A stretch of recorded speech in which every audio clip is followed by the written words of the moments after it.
વસ્તુ અને સેવા કર. વસ્તુ અને સેવા કર. કર એટલે ટેક્સ. ભારત દેશ છે એનું જે અર્થતંત્ર છે એ ચલાવવા માટે સૌથી મુખ્ય બાબત છે કરવેરા. અર્થતંત્રને ચલાવવા માટે શું જોઈએ આપણે? કરવેરા. એટલે કે સરકાર દ્વારા કરવેરાઓ ભેગા કરવામાં આવતા હોય છે. આ જે કરવેરા છે એ બે રીતે ભેગા કરવામાં આવે છે. એક તો રાજ્ય સરકાર ભેગા કરે છે અને બીજા કેન્દ્ર સરકાર. કરવેરા છે એ રાજ્ય અને કેન્દ્ર સરકાર બંને પોતાની રીતે એ ભેગા કરતા હોય છે. આ જે કરવેરા છે એ કરવેરાના પણ બે પ્રકાર છે, પ્રત્યક્ષ અને બીજું પરોક્ષ. પ્રત્યક્ષ એટલે કે જે સીધા કરવેરા હોય, બરોબર, ઇન્કમ ટેક્સ જે છે એવા. અને પરોક્ષ કરવેરા કે જે સીધા લેવામાં નથી આવતા, બરોબર. જે અન્ય કરવેરાઓ છે, કોઈ વસ્તુની આપણે ખરીદી કરીએ તો એ ખરીદી ઉપર આપણે કરવેરા ચૂકવવા પડતા હોય છે. આપણે કોઈ મનોરંજનના સાધનનો ઉપયોગ કર્યો હોય, સમજી લો કે આપણે મૂવી જોવા ગયા હોઈએ, બરોબર, તો એ મૂવી જોવા ગયા હોઈએ તો એની જે ટિકિટ આપણે લઈએ છીએ એના ઉપર મનોરંજન કર લાગતો હોય છે. તો જે પ્રત્યક્ષ અને પરોક્ષ કરવેરા છે એ ભેગા કરી અને ભારતનું જે અર્થતંત્ર છે એ અર્થતંત્રનો સુધારો કરવામાં આવતો હોય છે. અર્થતંત્રની અંદર જે વીજળી, પાણી, રોડ, રસ્તા એ વગેરે જે સુધાર આવે છે એ કેવી રીતે આવે છે, એ બધી સુવિધાઓ આપણે કેવી રીતે મળે છે, તો આ કરવેરા ઉપરથી મળે છે. તો રાજ્ય સરકાર અને કેન્દ્ર સરકાર કર ઉઘરાવતી હોય છે. એ કરવેરા પ્રત્યક્ષ અને પરોક્ષ બે રીતના હોય છે. આપણે જે અત્યારે જોવાનું છે એ જોવાનું છે પરોક્ષ કરવેરા. પરોક્ષ કરવેરા બે જે રાજ્ય સરકાર અને કેન્દ્ર સરકાર છે એ પોતાની રીતે ઉઘરાવતી હોય છે. તો એક છે કેન્દ્ર સરકાર દ્વારા ઉઘરાવવામાં આવે છે અને બીજા રાજ્ય સરકારો દ્વારા ઉઘરાવવામાં આવે છે, બરોબર. તો પહેલાના સમયમાં કે જ્યારે વસ્તુ અને સેવા કર ન આવ્યો, બરોબર, એટલે કે 1/7/2017 પહેલા કેન્દ્ર સરકાર અને રાજ્ય સરકાર ઘણા બધા પ્રકારના ટેક્સ ઉઘરાવતી હતી. એ જે પરોક્ષ કરવેરાઓ હતા કે જે ઘણા બધા પ્રકારના હતા એની અંદર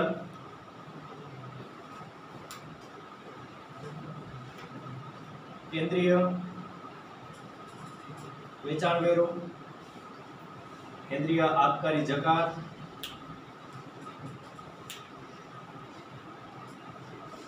કસ્ટમ ડ્યુટી અને સર્વિસ ટેક્સ. સર્વિસ એટલે સેવા, ટેક્સ એટલે કર. એટલે સેવા કર અથવા તો સર્વિસ ટેક્સ ઉઘરાવવામાં આવતો. તો આવા ઘણા બધા પ્રકારના કેન્દ્ર સરકાર દ્વારા પરોક્ષ ટેક્સ અથવા પરોક્ષ કર ઉઘરાવવામાં આવતા હતા. એવી જ રીતે જે રાજ્ય સરકાર છે એ રાજ્ય સરકાર પણ ખરીદ, વેચાણ એના ઉપર વેરો લગાવતી હતી. એના સિવાય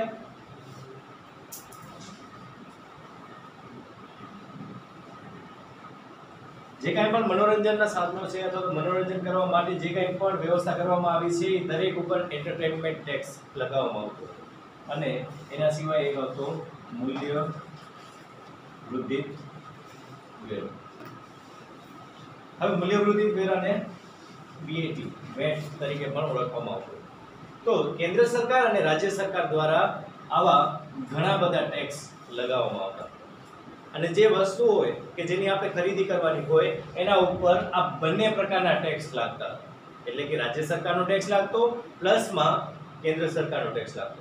એટલે જે એની કિંમતો હતી એ કિંમતો વધી જતી હતી.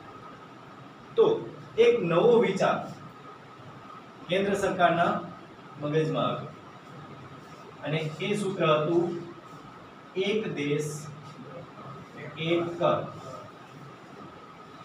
એક દેશ અને એક કર. તો એક દેશ અને એક કર એવા વિચાર હેઠળ જીએસટી અમલમાં આવ્યું. જીએસટી ક્યારથી અમલમાં આવ્યું તો જીએસટી અમલ આવ્યું 1 જુલાઈ 2017, 1 જુલાઈ 2017 થી આ જીએસટી અસ્તિત્વમાં આવ્યું છે. જીએસટી નું ફૂલ ફોર્મ તો વસ્તુ અને સેવા કર, એનું ગુજરાતી થાય છે જ્યારે ગુડ્સ એન્ડ સર્વિસ ટેક્સ, આ એનું અંગ્રેજી છે. એનું ફૂલ ફોર્મ યાદ રાખી લેજો, ક્યારથી અસ્તિત્વમાં આવ્યું છે એ પણ આપણે ધ્યાનમાં રાખવાનું. બરોબર. તો આ બધા જે પરોક્ષ કરવેરાઓ હતા એ પરોક્ષ કરવેરાઓ દૂર કરી અને 1 જુલાઈ 2017 થી એમના સ્થાને જીએસટી અસ્તિત્વમાં આવ્યું છે.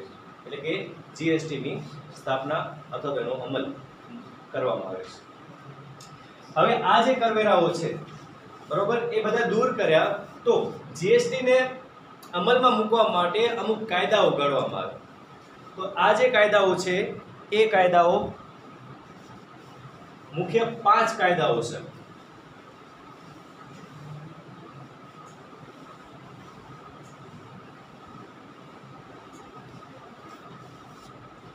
જીએસટી ને અસ્તિત્વમાં લાવવાના મુખ્ય 5 કાયદાઓ.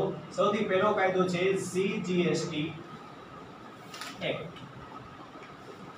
સીજીએસટી એક્ટ ની અંદર શું છે તો એની અંદર જે કેન્દ્રીય, બરોબર, સી એટલે સેન્ટ્રલ, કેન્દ્રને લગતા જે કાંઈ પણ વસેટ છે કે જેમાં વસ્તુની જે પૂર્તિ છે, વસ્તુનું જે ખરીદ વેચાણ છે એ કેન્દ્ર લેવલે થતું હોય, બરોબર, ત્યારે સીજીએસટી એક્ટ ની જોગવાઈઓ લાગુ પાડવામાં આવે છે. બીજું છે એસજીએસટી. બીજું શું છે? SGST act. એસ મતલબ સ્ટેટ, એટલે કે રાજ્યનો જે વસેટ છે એનો કાયદો અહીંયા લાગુ પડે છે. તો જ્યારે જે વસ્તુની પૂર્તિ અથવા તો જે વસ્તુનું ખરીદ વેચાણ રાજ્ય પૂરતું સીમિત હોય તો એના માટે એસજીએસટી એક્ટની જોગવાઈઓ લાગુ પડે છે. એવી જ રીતે નંબર 3 ઉપર છે યુટીજીએસટી. યુટી એટલે યુનિયન ટેરેટરી, કેન્દ્ર શાસિત પ્રદેશો, કે જેની અંદર કેન્દ્ર શાસિત પ્રદેશને લગતી બાબતો હોય, બરોબર, કે જેમાં ખરીદ વેચાણ કેન્દ્ર શાસિત પ્રદેશને લગતું હોય તો એના માટે યુટીજીએસટી એક્ટ લાગુ પડે છે. નંબર 4 ઉપર આઈજીએસટી એક્ટ. આઈજીએસટી એટલે ઇન્ટિગ્રેટેડ જીએસટી એટલે ગુડ્સ સર્વિસ ટેક્સ. તો આઈજીએસટી શેના માટે છે તો જ્યારે જે વ્યવહાર રાજ્ય બહાર થતા હોય, બરોબર, ગુજરાતની અંદર હોય, સમજી લો કે અમદાવાદ શહેર છે તો અમદાવાદ શહેરમાંથી મુંબઈમાં કોઈનું ખરીદ વેચાણ થતું હોય, મુંબઈમાંથી દિલ્હીમાં થતું હોય, તો એવા સમયે જે વ્યવહાર થાય છે એ વ્યવહારમાં આઈજીએસટી એક્ટની જોગવાઈઓ લાગુ પડે છે. એને ગુજરાતીમાં સંકલિત જીએસટી એટલે વસેક, વસ્તુ અને સેવા કર, બરોબર. તો સંકલિત વસેક એનો એક્ટ એટલે કાયદો લાગુ પડે છે. અને 5મું છે જીએસટી કમ્પન્સેશન. જીએસટી કમ્પન્સેશન અથવા તો રાજ્ય વળતર કાયદો. તો રાજ્ય વળતર કાયદો એટલે કે પહેલાના સમયમાં જે રાજ્યો હતા એ રાજ્યો પાસે ઘણા બધા કરવેરાઓ ઉઘરાવવાની સત્તા હતી. એક સાથે ઘણા બધા કરવેરાઓ એ ઉઘરાવતા હતા, પણ એ કરવેરાઓ દૂર કરી અને શું કરવામાં આવ્યું? એક જ કર નાખવામાં આવ્યો. પરિણામે ઘણા બધા એવા રાજ્યો હતા કે જેમનો કરવેરો છે એ પ્રમાણમાં ઓછો આવી શકે, બરોબર, એવી શક્યતા રહી. તો એ જે કરવેરો ઓછો આવે છે તો એના કારણે એ રાજ્યોને નુકસાન ન થાય તો કેન્દ્ર સરકાર દ્વારા એવો એક કાયદો અમલમાં મૂકવામાં આવ્યો, જીએસટી કમ્પન્સેશન એક્ટ અથવા તો રાજ્ય વળતર કાયદો, કે જેના દ્વારા જે રાજ્યોની આવક જેટલી કરવેરાની ઓછી થાય એની ભરપાઈ કરી દેવાય. તો એનો 5મો કાયદો છે. તો આ 5 કાયદાઓ અસ્તિત્વમાં આવ્યા છે કે જેના દ્વારા જે પણ જીએસટીના વ્યવહારો થાય છે એ આ 5 કાયદાઓની અંદર સમાવેશ થયેલા છે. એના પછી જીએસટી નો અર્થ, જીએસટી શું છે એના વિશે આપણે સમજીએ.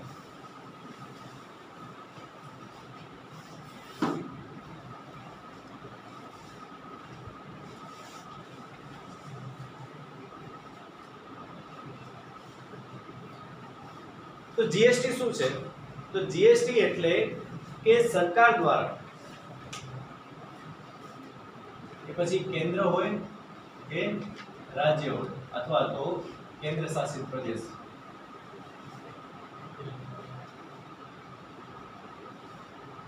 દ્વારા ઉઘરાવવામાં આવતા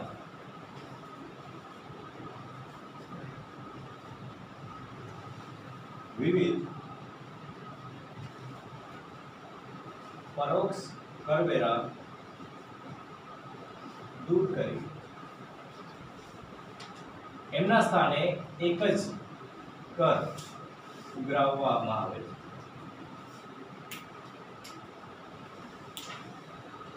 તેને જીએસટી અથવા તો વસેક કહે છે. કે જે ઘણા બધા કરવેરાઓ હતા એ કરવેરાઓની જગ્યાએ હવે માત્ર એક જ કરવેરો ઉઘરાવવામાં આવે છે. બરોબર? એના પછી આ જે કર છે એ વસ્તુઓ અથવા તો સેવાની પૂર્તિ ઉપર, વસ્તુ અથવા સેવાની પૂર્તિ એટલે ખરીદ વેચાણ પર લગાવવામાં આવે છે. તો જે જીએસટી છે એ જીએસટી કેના ઉપર લગાવવામાં આવે છે? જીએસટી લગાવવામાં આવે છે વસ્તુ અથવા જે સેવાની પૂર્તિ કરવામાં આવે છે, એટલે કે એનું જે ખરીદ વેચાણ થાય છે એ ખરીદ વેચાણ ઉપર જીએસટી લગાડવામાં આવે છે. તો જીએસટી શું છે? તો એક તો જે સરકાર દ્વારા જે અલગ અલગ કરવેરાઓ ઉઘરાવવામાં આવતા હતા એમની જગ્યાએ હવે માત્ર એક જ કરવેરો જીએસટી લગાડવામાં આવે છે. તો એને જીએસટી કહેવામાં આવે છે. અને જીએસટી છે એ વસ્તુ અને સેવાની પૂર્તિ એટલે કે ખરીદ વેચાણ ઉપર લગાવવામાં આવે છે. એના પછી એની લાક્ષણિકતાઓ.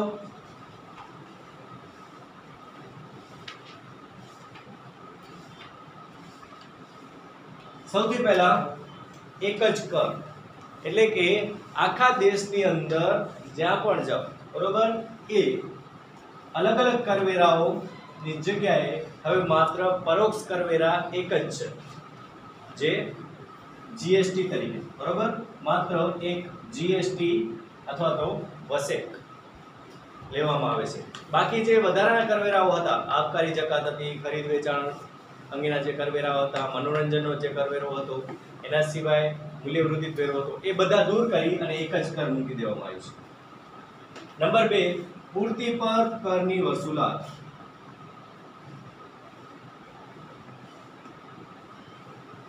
એટલે કે જે વસ્તુની પૂર્તિ કરવામાં આવે એટલે કે ખરીદ અથવા વેચાણ કરવામાં આવે છે એવી વસ્તુ, દરેક વસ્તુ ઉપર આ કરની વસૂલાત કરવામાં આવે છે. દરેક વસ્તુ કે જેની પૂર્તિ કરવામાં આવે છે, એ પછી વસ્તુ હોય કે સેવા હોય, એના ઉપર આપણે શું કરવાનું છે? ખરીદ અને વેચાણ હોય તો એના ઉપર કર વસૂલવામાં આવતો હોય છે, એટલે કે જીએસટી વસૂલવામાં આવતું હોય છે. એના પછી મહત્વનો પોઈન્ટ છે વસેક અથવા તો જીએસટી કાઉન્સિલ. જીએસટી કાઉન્સિલ એ જીએસટી અંગેની બધી બાબતોનું નિયંત્રણ કરે છે. એટલે કે જીએસટી અંગેના જે બધા જ કામ છે એ આના નિયંત્રણમાં થાય છે. બરોબર? તો જીએસટી ના જે કાર્યો છે એ કાર્યો કોના હેઠળ થાય છે? વસેક કાઉન્સિલ અથવા તો જીએસટી કાઉન્સિલ હેઠળ. બધા જ રાજ્યો, ભારત દેશના બધા જ રાજ્યો વસેક કાઉન્સિલના પ્રતિનિધિત્વ કરે છે. એટલે કે બધા જ રાજ્યોમાંથી પોતાના અમુક માણસોને એમાં નિમવામાં આવે છે. દરેક સરકાર દ્વારા, જે રાજ્ય સરકાર હોય કે કેન્દ્ર સરકાર હોય, એમના દ્વારા આ લોકોને એની અંદર નિમવામાં આવે છે. તો એનું જે પ્રતિનિધિત્વ છે એ બધા જ રાજ્યો કરે છે. અને આના જે અધ્યક્ષ છે એ કોણ હોય છે? તો અધ્યક્ષ હોય છે કેન્દ્રના નાણામંત્રી. તો અત્યારે કેન્દ્રના નાણામંત્રી કોણ છે? એ છે નિર્મલા સીતારમણ. બરોબર? તો અત્યારે જો આપણે કહીએ કે જીએસટી કાઉન્સિલના અત્યારના અધ્યક્ષ કોણ છે, તો અત્યારના અધ્યક્ષ કહેવાય નિર્મલા સીતારમણ, કે જે કેન્દ્રના નાણામંત્રી છે. એના પછી વસેકના દર. વસેકના દર એટલે શું? તો વસેક એટલે જીએસટી અને દર એટલે એનો જે ટેક્સનો રેટ હોય છે. તો વસેકનો રેટ શું હશે? તો આપણે ખ્યાલ છે કે જે વસેકનો દર છે એટલે કે જીએસટી ની ટકાવારી છે એ 0 થી લઈ અને મહત્તમ 28% સુધી લેવામાં આવે છે. તો આ જે 0 થી 28% નો એમનો જે ટેક્સ સ્લેબ છે એમાં અલગ અલગ વસ્તુઓનો સમાવેશ કરવામાં આવે છે. એટલે કે 0% માં અમુક વસ્તુ રાખવામાં આવી છે, 5% માં રાખવામાં આવી છે, 15% માં રાખવામાં આવી છે, 18% માં રાખવામાં આવી છે, એવી રીતે 28% માં રાખવામાં આવી છે. તો આખું એનું એક શેડ્યુલ તૈયાર કરવામાં આવ્યું છે કે જેમાં કેટલી ટકાવારીમાં કઈ કઈ વસ્તુનો સમાવેશ થાય છે એ દર્શાવેલું છે. તો આ બધું નક્કી કોણ કરે છે? તો આ વસેકનો દર જે છે એ વસેક કાઉન્સિલ નક્કી કરે છે. બરોબર? એટલે કે જે જીએસટી કાઉન્સિલ છે એ જ વસેકના દર નક્કી કરે છે. એના પછી વસેક પરત જમા. વસેક પરત જમા. વસેક પરત જમા શું છે? તો વસેક પરત જમા એટલે કે જ્યારે કોઈ વસ્તુની ખરીદી કરવામાં આવી હોય ત્યારે જે તે વ્યક્તિને રકમ ચૂકવવી પડતી હોય છે.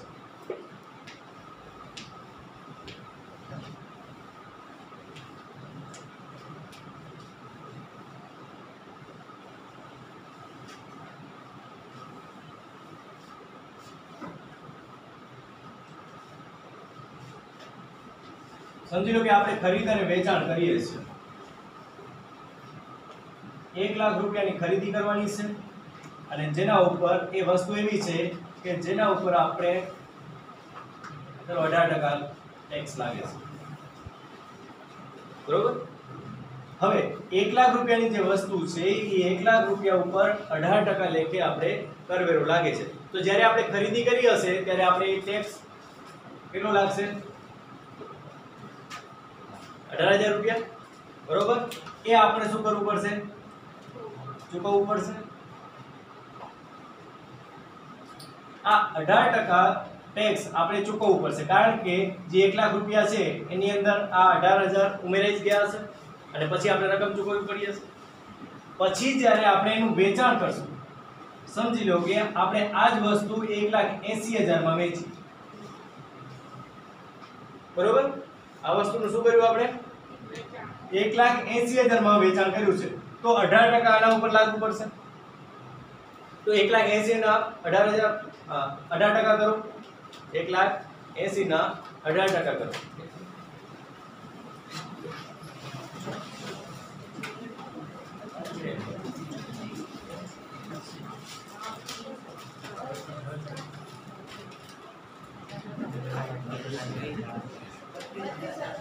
$32,400. હવે જો જ્યારે એને ખરીદી કરી હતી બરોબર ત્યારે 18,000 ટેક્સ થયો. પછી જ્યારે એને વેચાણ કર્યું ત્યારે ટેક્સ કેટલો થયો? 32,400. તો અહીંયા શું છે કે એને ચૂકવવું પડશે. કોને ચૂકવવું પડશે? જે વ્યક્તિ પાસેથી એને ખરીદ્યો હશે એને રકમ ચૂકવવી પડશે. જ્યારે વેચાણ કર્યું છે એ વસૂલ કરવાનું છે. બરોબર? તો બીજા પાસેથી વેચાણ કર્યો છે એ વસૂલ કરશે. તો અહીંયા ખરીદ અને વેચાણ કરવાથી ટેક્સ એક વખત ભેગું કરવામાં આવે છે જ્યારે બીજાને આપવું પડે છે. એટલે જ્યારે આપણે ખરીદી કરતા હશું ત્યારે આપણે એ ટેક્સની રકમ કોઈને આપશું અને જ્યારે આપણે વેચાણ કરતા હશું ત્યારે કોઈ પાસેથી આપણે એ ટેક્સની રકમ વસૂલ કરશું. તો હવે આપણે સરકારમાં જમા કેટલી રકમ કરાવવાની છે? તો આની અંદર વસેક પરત જમા આવે છે. વસેક પરત જમા એટલે શું? કે તમે જે વેચાણ કર્યું છે એની અંદર જેટલી રકમ તમે ટેક્સ તરીકે લીધી હોય એ તમારે સરકારને ભરવી પડે. જેટલી રકમ તમે ભેગી કરો છો ટેક્સ તરીકે એ રકમ તમારે સરકારને ભેગી કરવાની હોય. બરોબર? સરકારને આપવાની હોય. તો 32,400 રૂપિયા આપણે સરકારને આપવાના છે. પણ શું આપણે 32,000 ની અંદર આપણે કોઈ રકમ નથી ચૂકવી? તો આપણે 18,000 રૂપિયા છે ને એ 18,000 રૂપિયા આપણે જ્યારે માલની ખરીદી કરીને ત્યારે ચૂકવી આપ્યા છે. તો આ 32,400 સરકારને ચૂકવવાના હતા એમાંથી 18,000 તો આપણે ચૂકવી આપ્યા છે. હવે ખરેખર કેટલી રકમ ચૂકવવાની છે? 14. તો આ 14,400 રૂપિયા એ આપણે સરકારને આપવાના છે. એટલે કે જે રકમ આપણે ખરીદી વખતે ચૂકવી આપી છે, જ્યારે આપણે એ રકમ વેચાણમાંથી બાદ કરીએ ને તો એને કહેવાશે વસેક પરત જમા. એટલે કે વેચાણ આપણે જેટલી રકમનું કરવાનું છે એ રકમમાંથી જે ટકાવારી લાગશે એ જ ટકાવારી આપણને સરકારને ભરવાની હોય, પણ એ ખરીદીમાંથી જે આપણે વસેક આવતો હોય એ આપણે બાદ કરવા મળે. એટલે પૂરી રકમ આપણે ચૂકવવાની હોતી નથી. તો રકમ કઈ ચૂકવવાની હોય? તો જે આપણે વેચાણ કરીએ એનો જે ટેક્સ છે એને ખરીદીના ટેક્સમાંથી બાદ કરવાનો, પછી જે રકમ વધતી હોય એ રકમ આપણે વસેક પરત જમા તરીકે દર્શાવવાની હોય છે. અને એના પછી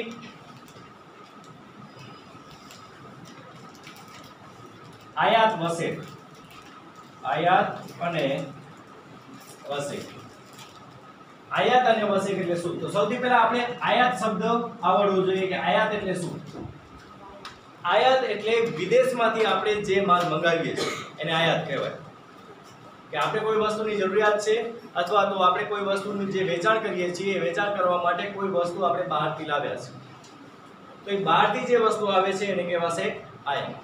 તો આયાત કરેલી જે વસ્તુ છે એના ઉપર પણ વસેક લાગે છે. આયાત કરેલી વસ્તુ ઉપર પણ શું થાય છે? વસેક લાગે છે. એટલે કે જે જીએસટી છે એ લાગે છે. તો એનો દર શું છે? તો આયાત પર જે વસેક લાગે છે એ આંતરરાજ્ય વસેક લાગુ પડશે. એટલે કે આંતરરાજ્યનો જે નિયમ લાગુ પડે છે એ નિયમ પ્રમાણેની ટકાવારી લાગુ પડશે. આંતરરાજ્યમાં કેવી રીતનો વસેક લાગુ પડે છે એ આપણે હવે પછી જોશું, બરોબર. પણ નિયમ શું કહે છે કે જ્યારે તમે આયાત કર્યો હોય માલ, બરોબર, ત્યારે એના ઉપર જે જીએસટી લાગશે એનો નિયમ કયો હશે? આંતરરાજ્યનો. આંતરરાજ્ય એટલે ખબર છે? આંતરરાજ્ય એટલે સમજી લો કે આપણે ગુજરાત રાજ્યમાં છીએ, બરોબર, તો અમદાવાદ વાળો વેપારી મુંબઈના વેપારી સાથે જો કોઈ વ્યવહાર કરે ખરીદ વેચાણનો, તો અહીંયા જે વ્યવહાર થશે એ કેવો થશે? આંતરરાજ્ય વ્યવહાર થશે. એટલે કે સ્ટેટ બદલાઈ જશે. જ્યારે સ્ટેટ બદલાઈ જતો હોય, રાજ્ય બદલાઈ જતો હોય તો એને કહેવાશે આંતરરાજ્ય. તો જે નિયમ આંતરરાજ્ય એટલે કે જ્યારે રાજ્ય બદલાઈ જશે એ વ્યવહારની અંદર જે નિયમ લાગુ પડતો હોય એ જ નિયમ આપણે આંતરરાજ્ય વસેકમાં લાગુ પાડવાનો છે. પડી ગઈ સમજણ? ચલો એના પછી નંબર 7.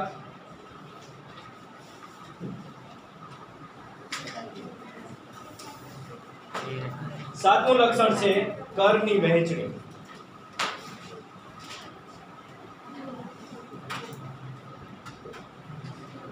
એક સાથ 2017 પહેલા જે કર હતું એ રાજ્યો અને કેન્દ્ર સરકાર બંને અલગ અલગ ઉઘરાવે. એટલે એની જે કરની વહેંચણી હતી એ અલગ અલગ થતી.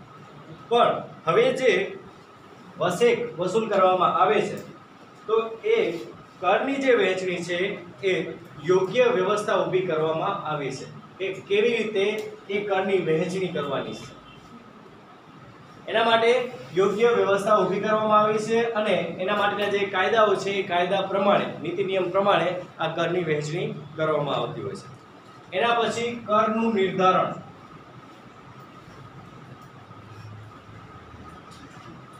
તો કરનું જે નિર્ધારણ છે એ કર કેવી રીતે નક્કી કરવા, કઈ વસ્તુ માટે કેટલા ટકા કર રાખવો, બરોબર, આ બધું કામ કોણ કરે છે? તો કર નક્કી કરવાનું કામ બધું જીએસટી કાઉન્સિલનું છે.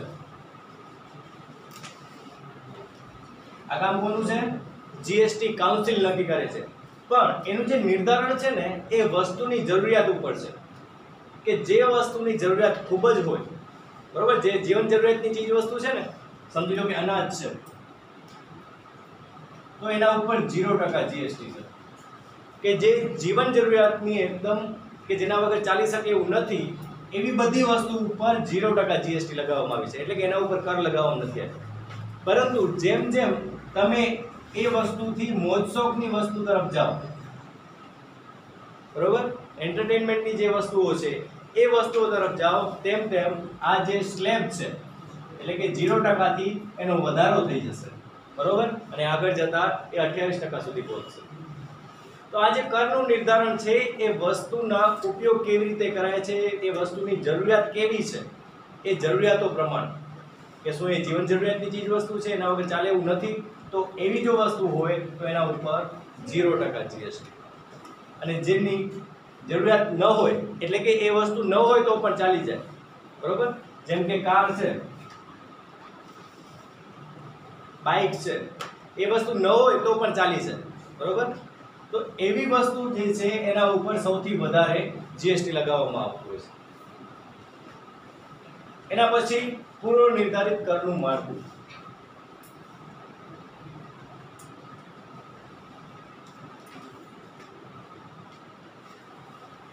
પૂર્વ નિર્ધારિત કર માળખું એટલે કે જે આ કર નક્કી કરવામાં આવ્યો છે એ પહેલાથી જ ફિક્સ હોય છે. એટલે કે કઈ વસ્તુ 0% માં છે, કઈ વસ્તુ 5% વાળી છે, કઈ વસ્તુ 12% વાળી છે, કઈ વસ્તુ 15% વાળી છે, કઈ વસ્તુ 18% વાળી છે, કઈ વસ્તુ 28% વાળી છે, એ પહેલાથી જ નક્કી કરેલું છે. તો આનું જે માળખું છે, બરોબર, એનું જે માળખું છે એ ફિક્સ જ છે કે દરેક જે વસ્તુ છે એ દરેક વસ્તુને કઈ કઈ ટકાવારી લાગુ પડે છે. આની અંદર ચેન્જ આવતો હોય છે, બરોબર, પણ આપણે ટેક્સ સ્લેબ આપણે યાદ રાખવાના નથી કે કઈ વસ્તુ 0% માં આવે છે કે કઈ વસ્તુ 15% માં આવે છે, એ આપણે યાદ રાખવાનું નથી. એ તમને પરીક્ષાની અંદર જ આપેલું જ હશે કે કેટલી ટકાવારી આપણે ગણતરી કરવાની છે. એ ગણતરી કરતી વખતે આપણે માત્ર ટકાવારી કેલ્ક્યુલેટરનો ઉપયોગ કરીને દર્શાવવાની રહેશે. બાકી આપણે આ સ્લેબ યાદ રાખવાની જરૂર નથી, બરોબર. એ 0 થી 28% સુધીનો છે એ કેટલા એ ટકાવારીની અંદર વિભાજિત કરેલો છે. પણ એનું જે કર માળખું છે એ ફિક્સ હોય છે કે કઈ વસ્તુ 0% માં આવે છે, કઈ વસ્તુ 5% માં આવે છે, કઈ વસ્તુ 15% માં આવે છે. તો એનું જે કર માળખું છે એ પૂર્વ નિર્ધારિત હોય છે. એના પછી નંબર 10, 5 વસેક કાયદાઓ. હવે 5 વસેક કાયદાઓ આપણે આગળ સૌથી પહેલા જોઈ લીધા. સીજીએસટી કાયદો, એસજીએસટી કાયદો, યુટીજીએસટી કાયદો, આઈજીએસટી અને રાજ્ય વળતર અથવા તો સ્ટેટ કમ્પન્સેશન એક્ટ, કે જેમાં રાજ્યોને વળતર મળે છે. આ 5 કાયદા ઉપર આજે આખો જીએસટી નો કોન્સેપ્ટ છે એ આધારિત છે. એટલે કે એના જે નીતિ નિયમો છે, એની જે જોગવાઈઓ છે, એ જોગવાઈઓનો ઉપયોગ કરી અને આ જીએસટી ની ગણતરી કરવામાં આવે છે. અને 11મું છે સમાનતા. એટલે કે આ જે કરવેરા છે એ કરવેરા તમે આખા ભારતની અંદર ગમે ત્યાં જશો, તમે ગુજરાતમાંથી કાર ખરીદશો, સમજી લો કે એના ઉપર 28% લાગતા હોય, બરોબર. જો તમે ગુજરાતમાં કાર ખરીદો છો તો 28% લાગતા હોય, તો તમે સિક્કિમમાંથી ખરીદશો તો એના પણ 28% જ લાગશે. કાશ્મીરમાંથી ખરીદશો તો પણ એના ટકાવારી 28% જ લાગશે. એટલે રાજ્ય ચેન્જ થવાથી કે કેન્દ્ર શાસિત પ્રદેશ ચેન્જ થવાથી એનું જે કર માળખું છે એ બદલાતું નથી. બધી જગ્યાએ જે કર માળખું છે એ સરખું રહે છે.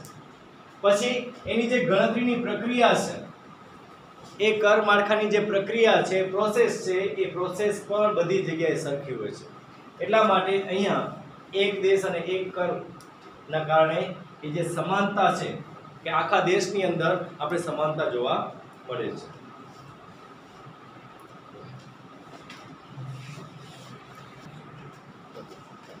હવે એના પછી આવે છે પૂર્તિ. પૂર્તિ એટલે એને અંગ્રેજીમાં કહેવામાં આવે છે સપ્લાય,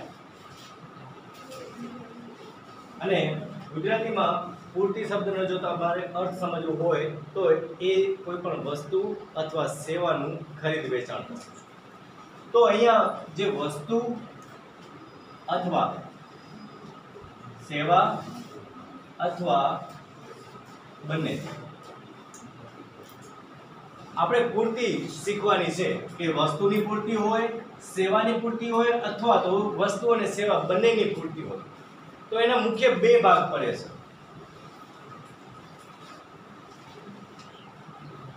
પહેલો ભાગ પડે છે એ છે રાજ્ય અથવા તો કેન્દ્ર શાસિત પ્રદેશ અંદર. એટલે કે જે રાજ્ય કે કેન્દ્ર શાસિત પ્રદેશની અંદર જ થતું હોય. અને બીજું છે રાજ્ય અથવા તો કેન્દ્ર શાસિત પ્રદેશ બહાર. હવે જે અંદર છે એને આપણે આંતરરાજ્ય વ્યવહાર કહેવામાં આવે છે, અને જે રાજ્ય બહાર હશે એને આંતરરાજ્ય વ્યવહાર કહેવામાં આવે છે. એક આંતરરાજ્ય વ્યવહાર અને બીજો આંતરરાજ્ય વ્યવહાર. સમજી લો કે તમને એક ઉદાહરણ આપું. અમદાવાદના વેપારી રાજકોટના વેપારીને માલનું વેચાણ કરે.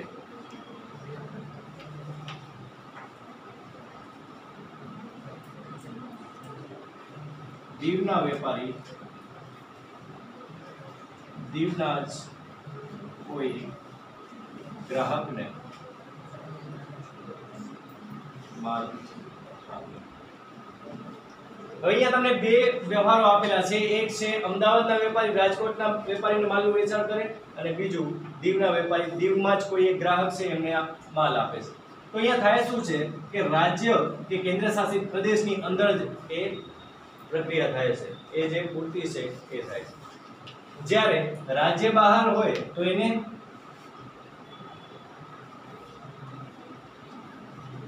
અમદાવાદના વેપારી મુંબઈના વેપારી પાસેથી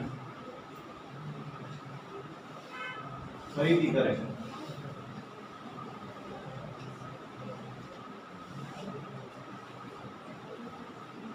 ચંદીગઢના વેપારી દિલ્હીના ગ્રાહકને માલ વેચે. બરોબર?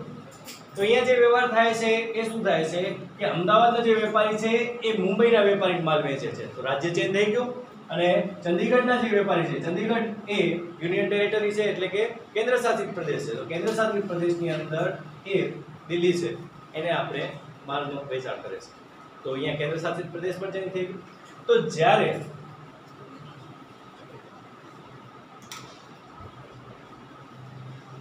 આવા વ્યવહારો થાય ત્યારે કરવેરાની જે ગણતરી છે એ કેવી રીતે કરવાની છે? તો જ્યારે આંતરરાજ્ય હશે ત્યારે બે પ્રકારની જીએસટી આવશે. એક જીએસટી આવશે એ સીજીએસટી હશે, અને બીજું જીએસટી આવશે એ એસજીએસટી અથવા યુટી જીએસટી હશે. જ્યારે આંતરરાજ્ય એટલે કે રાજ્ય ચેન્જ થઈ જતું હશે ત્યારે એક જ કરવેરો લાગુ પડશે, અને એ કહેવાશે આઈજીએસટી. એટલે કે જ્યારે અમદાવાદનો વેપારી રાજકોટના વેપારીને માલનું વેચાણ કરે, ગુજરાત રાજ્યની અંદર જ વ્યવહાર થાય છે, ત્યારે બે પ્રકારના કરવેરા લાગુ પડશે. અને જ્યારે અમદાવાદનો વેપારી મુંબઈના વેપારીને માલનું વેચાણ કરે ત્યારે શું થશે? ત્યારે એક જ કરવેરો લાગુ પડશે. યાદ રાખજો કે જ્યારે પણ આંતરરાજ્ય હશે ત્યારે આ કરવેરા, સમજી લો કે આ વેપારી છે એને 1 લાખ રૂપિયાની માલની વેચાણ કરે છે, અને એ ટકાવારી છે સમજી લો કે 18%. બરોબર? તો હવે આ જે 18% છે એ 18% કેન્દ્ર અને રાજ્યમાં સરખા હિસ્સે વહેંચાઈ જશે. ટોટલ 18% જ થશે, પણ જે 18% છે એ 18%નો હિસ્સો બંનેને મળશે. કેન્દ્રને પણ મળશે અને રાજ્ય અથવા તો કેન્દ્ર શાસિત પ્રદેશને પણ મળશે. તો એની રકમ કેટલી મળશે? તો 9% લેખે 9000 રૂપિયા બંને જણને મળશે, એટલે કે કેન્દ્ર અને રાજ્ય. દીવના વેપારી હોય તો એમાં યુટી જીએસટી લાગુ પડશે, અને જો અમદાવાદના વેપારી હોય તો સ્ટેટ લાગુ પડશે. તો જો રાજ્યનું હોય તો રાજ્યને કરવેરો મળશે, કેન્દ્ર શાસિત પ્રદેશ હશે તો કેન્દ્ર શાસિત પ્રદેશને. તો અહીંયા જે આંતરરાજ્ય હશે એની અંદર જે પણ કરવેરો લાગુ પડતો હશે એના બે ભાગ પડશે, એ બે ભાગમાં વહેંચાઈ જશે. પણ જ્યારે આંતરરાજ્ય હોય, રાજ્યની સીમા વટી અને વ્યવહાર થતો હોય ત્યારે માત્ર એક જ આઈજીએસટી. આઈજીએસટી શું કહેવાય? સંકલિત. આઈજીએસટી શું છે? સંકલિત અથવા તો ઇન્ટિગ્રેટેડ જીએસટી. બરોબર? Goods and service tax. તો આ જે રકમ મળશે ને એ પૂરેપૂરી રકમ કેન્દ્રને મળશે. આઈજીએસટી વાળી જે રકમ છે ને એ પૂરેપૂરી રકમ કેન્દ્રને મળશે. સમજી લો કે 1 લાખનો વ્યવહાર જો આનો હોય અને એના ઉપર જો 18% લેખવામાં આવે તો જે 18,000 રૂપિયા છે એ સીધી પૂરી રકમ 18% લેખે આઈજીએસટી માં જશે. આમાં રકમ ઓછી થશે. એટલે જ્યારે પણ આંતરરાજ્ય હોય ત્યારે આંતરરાજ્યની અંદર જે વ્યવહાર થાય છે એ જે તે રાજ્ય અથવા કેન્દ્ર શાસિત પ્રદેશની સીમામાં જ થાય છે. અને એવા વ્યવહાર થતા હોવાથી એના કારણે જે કરવેરા ગણવામાં આવે છે તો એ કરવેરા બે ભાગમાં આપવામાં આવે છે.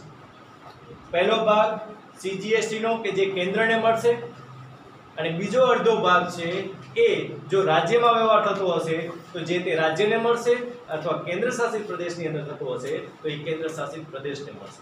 તો એ સીજીએસટી અને બીજો એસજીએસટી અથવા યુટીજીએસટી. જ્યારે આંતરરાજ્ય વ્યવહાર હશે જે તે રાજ્યની સીમા બહારનો વ્યવહાર હશે તો એ સંજોગોની અંદર એ વ્યવહારની અંદર જેટલા પણ ટકાવારી તમને આપેલી હોય એ બધી જ ટકાવારી સંકલિત જીએસટી તરીકે, બરોબર, સંકલિત વસેક તરીકે તમારે દર્શાવવી પડશે અને એ કુલ ટકાવારી આની અંદર ભાગ પડશે નહીં. એ પૂરેપૂરી રકમ સંકલિત વસેક તરીકે આપણે દર્શાવવાની રહેશે. તો આ જે વસેક છે એ કેવી રીતે ગણતરી થાય છે એ આપણે જોઈએ. હવે આ જે પૂર્તિ છે એ પૂર્તિના પણ બે પ્રકાર છે. આપણે પૂર્તિ એટલે શું કહીએ છીએ? પૂર્તિ એટલે ખરીદ અને વેચાણ. તો આ જે પૂર્તિ છે એ પૂર્તિ ખરીદી વખતે કેવી રીતે ગણતરી કરવાની છે અને વેચાણ કરતી વખતે કેવી રીતે આપણે નોંધ કરવાની છે એ આપણે શીખવાનું છે, જે હવે પછીના આપણે નેક્સ્ટ લેક્ચરમાં જોઈ લઈશું.